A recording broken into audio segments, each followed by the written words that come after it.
Assalamualaikum warahmatullahi wabarakatuh. Nama saya Apriliana Putri. Baiklah, di sini saya akan membahas terlebih dahulu tentang ajaran Hamzah Fansuri, kenapa dianggap sesat oleh Narudin Araniri.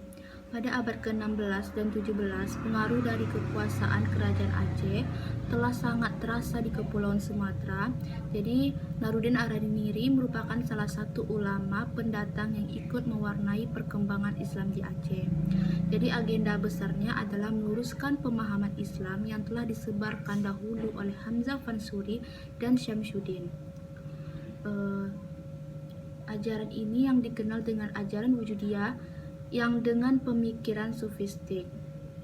Menurut Narudin Araniri, terdapat 3 alasan mengapa ajaran tersebut ditentang. Yang pertama, Wujudiyah ini identik dengan agama dan kepercayaan para Islam seperti Nasrani.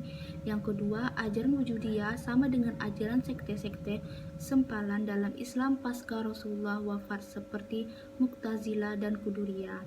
Yang ketiga, Wujudiyah merupakan pengamalan dari tarikat yang sesat dan menyimpang dari konsep Islam Sunni. Jadi Narudin Araniri ini, dan kenapa Narudin Araniri ini bertentangan dengan Wujudiyah, karena pada dasarnya ia adalah ulama Sunni yang menganut paham wahdatus syukur dalam konsep tawasufnya. Jadi dia beranggapan para pengikut Wujudiyah dikaitkan dengan kehidupan masa lalunya di India yang hidup dalam konflik berkepanjangan antara Hindu dan Islam yang tidak toleran dan Narudin Araniri ini menentang Wujudiyah yang diajarkan oleh Hamzah Fansuri dan Syamsuddin. Ia mengatakan bahwa ajaran Wujudiyah merupakan ajaran sesat dan bertentangan dengan ajaran Islam. Dan Narudin Raniri ini memang telah mempelopori gerakan anti Wujudiyah dan melancarkan berbagai usaha untuk mengurangi atau bahkan melenyapkan paham itu dari masyarakat. Dalam usahanya melancarkan pemahaman Islam tersebut, Narudin Araniri ini menggunakan pendekatan intelektual dan kekuasaan. Salah satunya pendekatan yang dilakukan dengan mengadakan debat terbuka melawan pengikut Wujudiyah. Debat dilaksanakan oleh Narudin Araniri ini menyampaikan berbagai kesesatan dan kekeliruan ajaran Wujudiyah yang berkembang dalam masyarakat Aceh saat itu. Mungkin sampai situ saja tentang Hamzah Fansuri yang dianggap sesat oleh Narudin Araniri, dan akan dilanjutkan syair Punggu yang akan dibacakan oleh Makruf dari bait pertama sampai ke-12. Cikidot. Assalamualaikum warahmatullahi wabarakatuh. Saya Ma'ruf dari kelompok syair Burung Punggu bersama dengan Putri. Di sini saya akan membacakan syair Burung Punggu itu. Pertama mula pungguk merindu, berbunyilah guruh mendayun-dayu. Hentinya rawan bercampur pilu, seperti dihiris dengan sembilu. Pungguk bermadah seraya merawan, wahai bulan terbitlah tuan. Gundahku tidak ketahuan, keluarlah di celah awan. Sebuah tilam kita beradu, mendengarkan pungguk merindu. Saudaranya halus tersedu-sedu, laksana orang berahikan jodoh.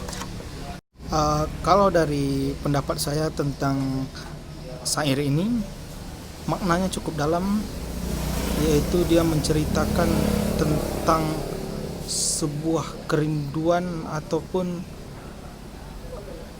menanti seseorang yang akan menjadi teman hidup dia. Syair ini sebenarnya sungguh dalam, cocok kali untuk anak-anak muda. Terima kasih.